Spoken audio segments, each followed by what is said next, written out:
Olá pessoal, tudo bem? Carmelo de los Santos aqui. Estou muito contente e honrado de estar aqui na 7ª semana do violino, a versão online, dando um recital de violino solo. É uma das coisas mais difíceis que tem para se tocar. Para abrir esse programa, eu escolhi a Grande Chacona de Bach. Bach escreveu 3 sonatas e 3 partitas para violino sem acompanhamento, ou violino solo. E a chacona é o último movimento da segunda partita. O que é uma partita? A partita é um conjunto de danças, assim como uma suíte. Então é basicamente uma suíte. E como uma dança, ela tem características da dança. No caso da chacona, Bach utiliza muito, quer dizer, faz parte da chacona, aquela ênfase no segundo tempo. Tanto que o primeiro compasso não tem um primeiro tempo, já começa no segundo tempo. Isso é para quem está mais dentro do universo musical, sabe disso. É uma peça que é considerada uma obra-prima, não só por nós, executantes, mas também por todos os grandes compositores que vieram depois de Bach e conheceram a obra de Bach. Uma chacona é um tema harmônico com variações. Né? Então, o que é um tema harmônico? Existe uma harmonia que já é pré-estabelecida, uma frase, um tema de 8 compassos e que depois vai se entrando em variações, e Bach dividiu em 3 partes. A primeira metade da obra é em Ré menor, depois tem uma parte que é em Ré maior, depois ele retoma o Ré menor. Para mim é uma peça muito querida, uma peça que eu tenho tocado desde os meus 17 anos. Escrevi uma dissertação no meu doutorado sobre a chacona de Bach e toquei ela para o grande Isaac Stern, um grande violinista americano, e eu não me considero assim, não considero que eu tenho uma interpretação pronta, porque cada vez que eu pego a chacona de Bach, eu percebo algo diferente. E essa é a grandiosidade da obra de Bach, que faz com que a gente se torne um pouco mais humilde, assim, né? Mesmo conhecendo muito a obra, sempre tem algo de novo. Então, com vocês, a grande chacona de Johann Sebastian Bach.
A próxima obra do programa é do compositor espanhol Francisco Tárrega.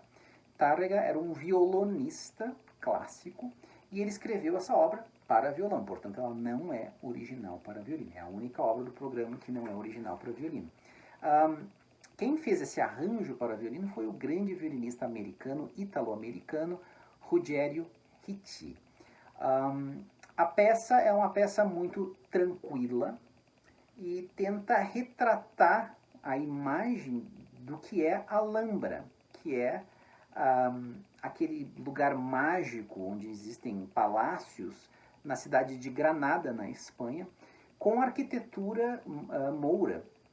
Estive lá alguns anos atrás, é uma das coisas mais maravilhosas que eu já vi.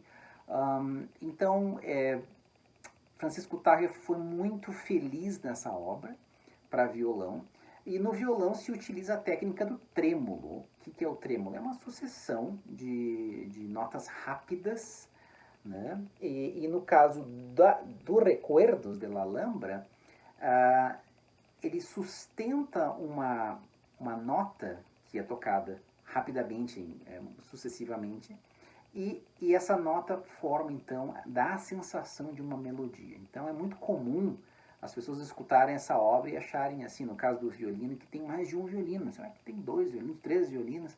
Muitas vezes já me perguntaram isso, né? Eu toco essa obra há muito tempo, eu não tinha acesso a essa obra, então eu tirei de ouvido de um CD do Ruggiero Ricci.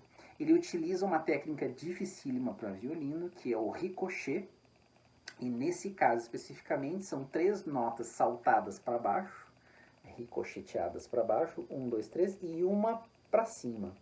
Então, e isso fica num moto perpétuo, né? Então é uma peça muito difícil tecnicamente, mas o que eu adoro, eu amo nessa obra é que ela cria essa atmosfera de algo tranquilo, utilizando uma técnica tão difícil. Então, com vocês, Recuerdos de la Alhambra.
E para concluir o programa de hoje, do violinista Nathan Milstein, violinista russo que migrou para os Estados Unidos no século XX, um dos grandes violinistas do mundo, estudou com o mesmo professor de Jascha Heifetz, o Leopold Auer.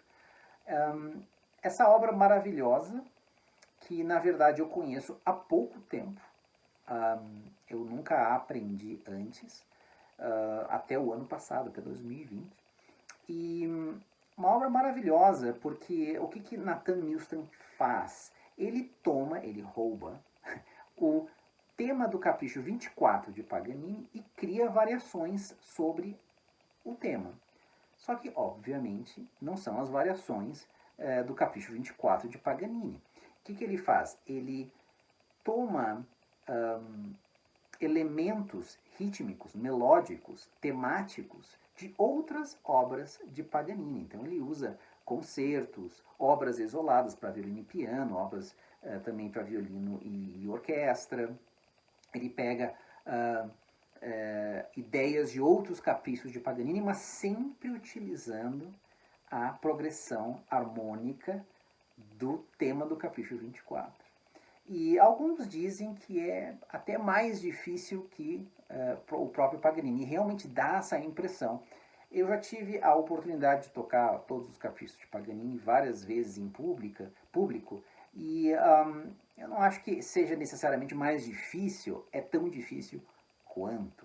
Mas tem essa curiosidade para os violinistas, né, de estar utilizando material de outras obras do próprio Paganini na sua composição. Então, com vocês, de Nathan Milstein, Paganiniana.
Tchau!